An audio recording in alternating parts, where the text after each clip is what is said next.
मेरा इस टाइम कुछ शब्द नहीं है कि मैं समूद गाँव में आया हूँ और जो हालात अभी आपने देखे हैं, ये हालात ऐसे हैं कि सांत्वना भी देना चाहूँ तो सांत्वना भी नहीं दे पा रहा हूँ। क्योंकि ना हाथ में कुछ देने के लायक है। ये हालात ऐसा हुआ है कि ये समूद गाँव का गाँव पूरा का पूरा जो है, अभी आपने भी पूरा कवर किया, ये कम से कम भी कोई 15-20 घर हैं, जो कि पूरे घर इस चपेट में आ गए और ये पूरा का पूरा पहाड़ चल पड़ा। अभी जैसे सरपंच साहब ने मुझे बताया, नायब सरपंच साहब ने बताया या इन्होंने स्थानीय लोगों ने बताया जिनके घरों में ये इतनी बड़ी क्षतिग्रस्त हुए हैं और ये जो नुकसान हो रहा है, मेरी समझ से, क्योंकि मैं अभी इसमें कोई उतना टेक्निकली साउंड नहीं हूँ, लेकिन मेरी समझ से जो है, ये कहीं न कहीं आपदा जो है, इस आपदा को मेरी एडमिनिस्ट्रेशन को और मेरे विधायक को आके समझना चाहिए था, जो कि अभी तक ना एडमिनिस्ट्रेशन से कुछ हुआ, ना कि विधायक जी से हुआ। ये बड़े दुःख की बात है। एक गाँव कम से कम भी 100 आदमियों को हमने मौत के मुँह में ज़बरदस्ती धकेला हुआ है, लेकिन हम सिर्फ़ अपनी कुर्सी से प्यार कर रहे हैं, अपनी पोस्टों से प्यार कर रहे हैं और अभी तक इनको सॉल्यूशन नहीं दे रहे। ये चीज़ मुझे चाहिए थी कि एसओएस बेस पे अर्जेंट और बहुत गहन तरीके से सोचनी चाहिए थी और इसको एनालाइज़ करना चाहिए था, क्योंकि ये एक पहाड़ ही चल पड़ा है और पहाड़ चलना मतलब ये जियोलॉजी डिपार्टमेंट का एक कंसर्न था। ना ही जियोलॉजी डिपार्टमेंट का कोई बंदा भेजा गया। एक जैसे ये बता रहे हैं कि पटवारी को भेजा गया, पटवारी आके असेसमेंट कर गया। सर आदमी ज़िंदा रहेंगे, तो आप भी कुर्सियों पे बने रहेंगे। और इनके जो मेरे को हालात दिख रहे हैं, यही नहीं पता कि इनको शिफ्ट कहाँ किया जाए, बचाना कहाँ है, रखना कहाँ है? क्योंकि ये तो पहाड़ ही चल पड़ा है। अगर इनको मैं कहता हूँ इस खेत में चले जाओ, तो वो खेत भी दरारों से भरा पड़ा है। कहता हूँ दूसरे खेत में चले जाओ, तो भी दरारों से भरा पड़ा है। सामान ऐसे बिखरा हुआ है और ये जो इनका जानो-माल है, ये पूरा का पूरा हमने रिस्क पे छोड़ दिया हुआ है। अफ़सोस के साथ कहना पड़ रहा है। ये कोई इसमें कोई बहुत बड़ी उन्होंने बद काम नहीं किया कि एक पटवारी भेज दिया और उसने असेसमेंट बना ली।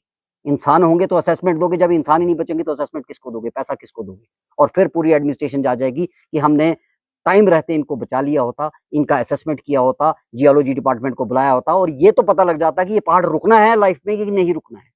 इसके लिए हमारे पास उपकरण है। ऐसी मैं कोई ऐसी चीज़ आज के मॉडर्न हिंदुस्तान से ऐसी कोई चीज़ नहीं माँग रहा हूँ जिसको समझने के लिए हमें कोई एक विकास पुरुष की ज़रूरत है। वैसे भी विकास विकास की बातें हो रही हैं, विकास के दावे हो रहे हैं, पूरा-पूरा गाँव जाना शुरू हो गया है। ये वो एक कम से कम भी 2 ढाई किलोमीटर का एरिया जो है, अगर हम रेडियस की बात करें, तो डायामीटर आप खुद बना लीजिए कितना जा रहा है।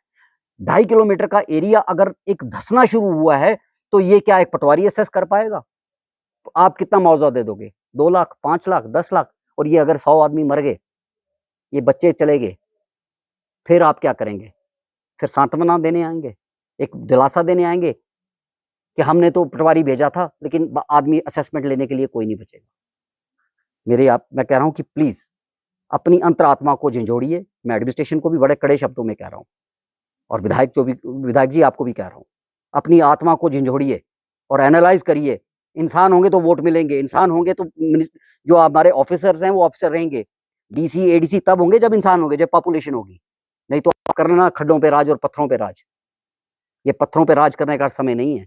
ये राज है आपको ग्राउंड में आने का। और मैं आपसे बार-बार एक ही रिक्वेस्ट कर रहा हूँ पूरी की पूरी एडमिनिस्ट्रेशन से, वॉर रूम क्रिएट करिए। लोकल जो पंचायतें हैं उनको इन्वॉल्व करिए। हम कह रहे हैं कि एक एडीसी ऑफिस या एक डीसी ऑफिस पूरे एरिया को कवर कर लेगा। ये आपको एक वॉर रूम बनाना चाहिए था और एक आपको पंचायत वाइज़ वहाँ का बीडीसी लेवल का एक वहाँ पे एक कॉग्निजेंस लेवल का जो इमीडिएट इस चीज़ को रिपोर्ट करता और उनका एक रिपोर्टिंग तैयार करनी चाहिए थी। एक डाउन द लाइन एक ग्राउंड लेवल पे काम करना चाहिए था, क्योंकि मैं आज आया हूँ, मैं भी बसोली से आया हूँ, बसोली से आके मैं भी सरपंच साहब को और नायब सरपंच को लेके मौके पे पहुँचा हूँ। क्योंकि इस एरिया को जानने के लिए वहाँ का लोकल आदमी चाहिए और यही अगर आप एक कमिटीज़ बना देते, इतनी बड़ी आपदा आई हुई है, मैं ये नहीं कह रहा हूँ कि किसी को ब्लेम कर रहा हूँ, कुदरत की आपदा है, तो उसके लिए सॉल्यूशन तो इंसान को दिया गया ना, हमें दिमाग में दिया गया ना, तो हम क्या एक कमेटी नहीं बना सकते थे? और इनके लिए अभी तक ये जैसे अभी मेरे को नायब साहब बता रहे हैं कि हमने एडीसी साहब को भी फ़ोन किया, तहसीलदार साहब को भी फ़ोन किया, उन्होंने कहा जी कोई बात नहीं, हम एक पटवारी भेज देंगे, पटवारी आ गया और हमारे पास कोई टेंट नहीं है, हमारे पास कोई वो नहीं है। कब हमारा अंतरात्मा कब जोड़ेंगे, कब हम जागेंगे?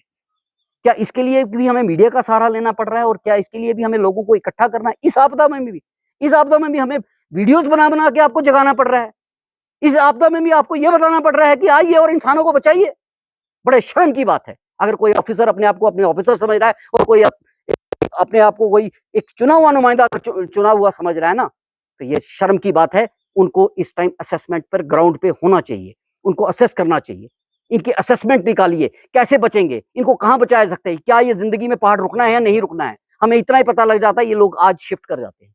आपसे नहीं कुछ देना, कोई नहीं मांग रहा आपसे, कोई पैसे नहीं चाहिए, लेकिन इंसान बचा दीजिए। मैं आपसे विनती कर रहा हूं, जो रवैया मैं पिछले 1 साल से देख रहा हूं एडमिनिस्ट्रेशन का, जो मैं इस टाइम सरकार का देख रहा हूं, जो हमारे प्रतिनिधि बनते हैं उनका रवैया देख रहा हूं, ये वाकई ही बहुत ही दयनीय और चिंताजनक इस टाइम विषय बन चुका है। जिस गांव जा रहा हूं, स्कूलों में जा रहा हूं, टीचर नहीं है, प्रिंसिपल तनख्वाहें निकाल रहे हैं, तो हालात खराब हैं। बच्चों के लिए स्कूल नहीं है, बच्चों के लिए टीचर नहीं है, जो टीचर हैं वो अपनी सिफारिशें डलवा के ट्रांसफर करवा रहे हैं, बहुत बुरा हाल है। लोगों का हाल ये है कि लोगों के मकान छोड़े, एक पूरे के पूरे उनके गांव के गांव डूबने पे जा रहे हैं, और हम सिर्फ कह रहे हैं कि हम अभी सोच रहे हैं, हम किसी को भेज देंगे। ये मेरी आपके माध्यम से बड़े कड़े शब्दों में एक बात है, इंसानी बात बता रहा हूं। इंसान होंगे तो आप राज कर पाओगे, जब इंसान नहीं रहोगे तो पत्थरों पे राज नहीं कर पाओगे, पेड़ों और पौधों पे राज नहीं कर पाओगे। आपको राज करने के लिए भी इंसान ही चाहिए, और जिस हिसाब से इंसानों को मरने के लिए आपने छोड़ दिया हुआ है, शर्म की बात है। काफी दयनीय, काफी निंदाजनक और काफी अफसोसजनक की बात है कि इनका सुध लेने भी कोई नहीं आया, सिर्फ कागजों में कागज बनाए जा रहे हैं। मैं इतना ही कहूंगा, क्योंकि ये इस टाइम समय नहीं है, क्योंकि मैं इनकी हालात देख रहा हूं, कैसे ये इनकी हालात देखिए, ये ओपन एक खुले आसमान में बैठी हैं, और ये कहें किसको? सुनने वाला कोई नहीं, बताएं किसको? देखने वाला कोई नहीं, इस माँ को क्या कहूं? आज शाम ये है, सुबह कुछ हो जाए, किसको कहूं? ये किसको पूछेगी? क्या ये उस टाइम कहेगी संजय राजदान जी हमारे यहाँ बचा लीजिए? मैं इतना ही कहूंगा, ज्यादा मुझे कुछ नहीं कहना। धन्यवाद।